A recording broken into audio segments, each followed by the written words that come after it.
How many of us have wondered if our kids are going to get far playing a sport? It is a dream of almost every parent to have a professional or college athlete at home. But what are we willing to do now to make that happen tomorrow?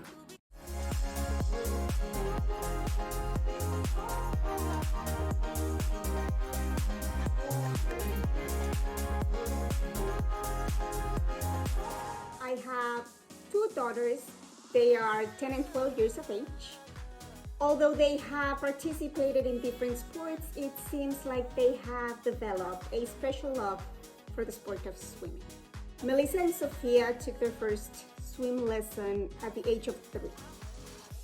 And while these 30-minute lessons consisted mostly of playing and laughing, years went by, and in a blink of an eye, at the age of 7 and 9 years old, they were swimming at a competitive level.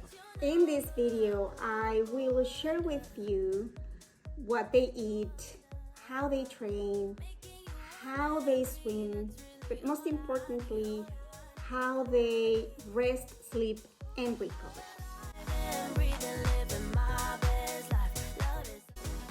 The girls wake up at 8 o'clock in the morning and prepare breakfast by themselves.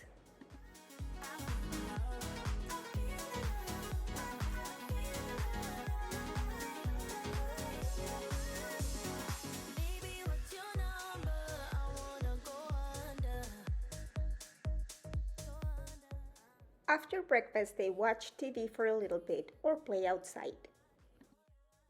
They entertain themselves with any activity that they like or help around the house.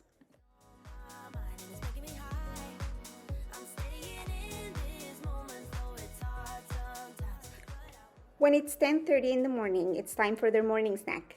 Since swim practice starts at 11:15, this would be considered their pre-workout meal.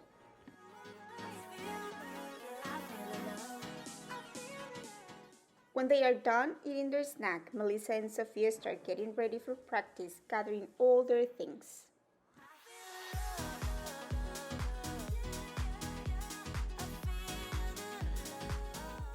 They prepare a post-workout meal that will be packed in a little cooler to be consumed immediately after practice.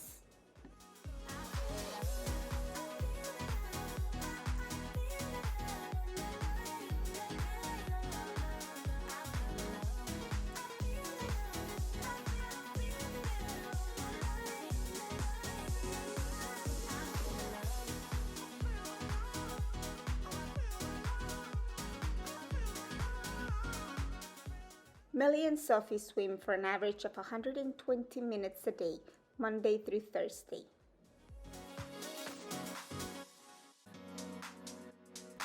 They start with a warm-up that involves out-of-the-water dynamic stretches.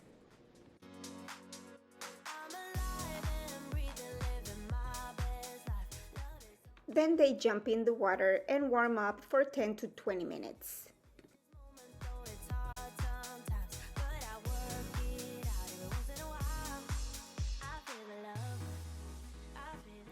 After the warm-up comes the preset.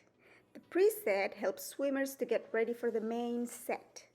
For example, if the main set is a butterfly set, then the preset will focus the movements on butterfly, so the swimmer's body is properly prepared to do so.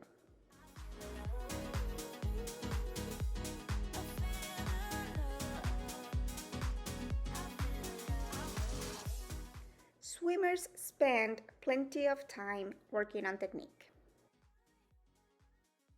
Proper technique allows the swimmer to move through the water with less effort.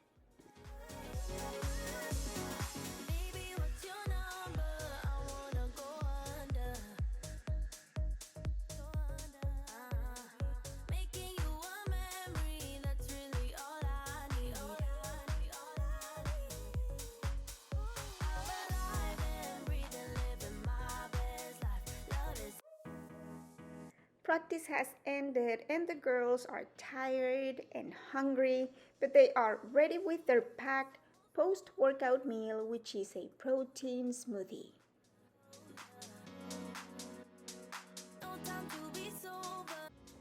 We are back home from practice. The girls are taking a shower right now, and then after that they will take a nap. If they don't fall asleep, they will stay in bed or on the couch, and they will meditate for a little bit or listen to their favorite music.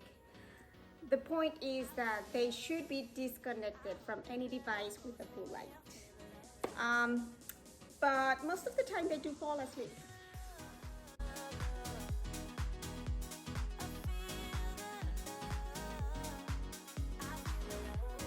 Now, this is extremely important. A trained body recovers during sleep, and kids grow when they sleep. So if you have a kid at home that is not only growing but also training, then you kind of have an idea of how long they should be sleeping in order to successfully get fitter and stronger. At around 3 p.m., they wake up from their nap and they get hungry again.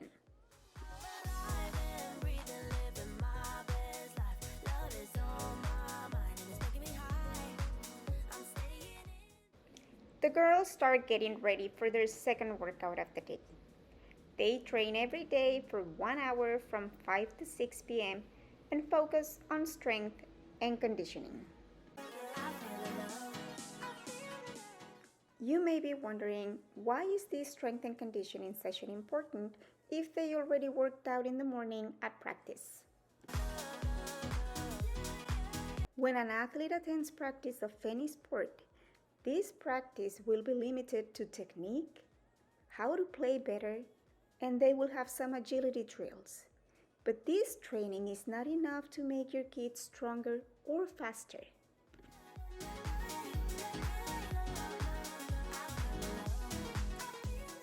Every morning, Melissa and Sophia attend swim practice. And at this practice, they will certainly get better with their swimming technique, and they will get better at their flip turns and will learn how to be more efficient with every stroke. However, they are not becoming stronger with this type of training that is offered at practice. In their afternoon workouts, they perform exercises that will help them get a stronger body. By having stronger shoulders, they are able to reach further distance with every stroke. Also, by having stronger legs, they are able to reach more distance with every kick while applying the proper technique they've been practicing in their morning sessions. But this strength is only obtained by adding supervised resistance training outside of practice.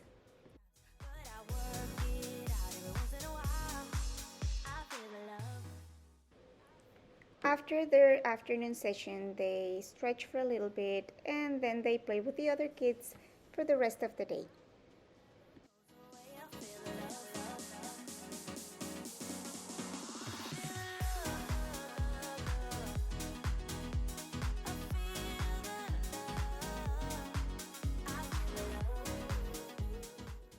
Once they are showered, it is time for their next meal.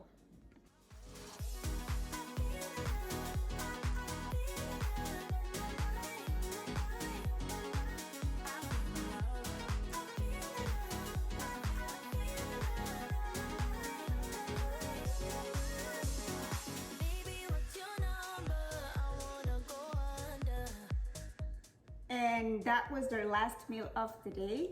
All of those meals consisted of proteins, carbs, and some fats. If you noticed, all of their meals were homemade. They didn't have any fast food, they didn't have any candy, juices, or soda, just real plain food.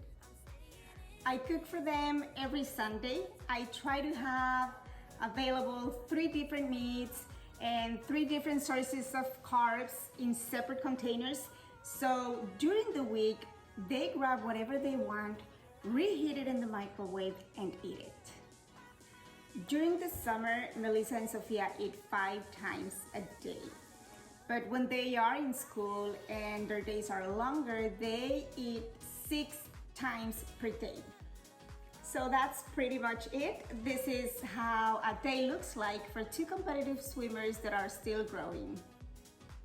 If you want your kid to be a competitive athlete, then you have to make sure that they don't miss any practice sessions, that they eat 4 to 5 times a day homemade meals, that they add strength and conditioning sessions into their program, and last but not least, your kid needs to sleep 8 to 9 hours a day, even 10.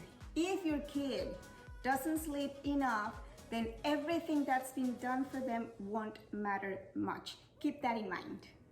I hope you like this information. Thank you so much for watching. I'll see you in my next video. Almost over, summer's getting closer.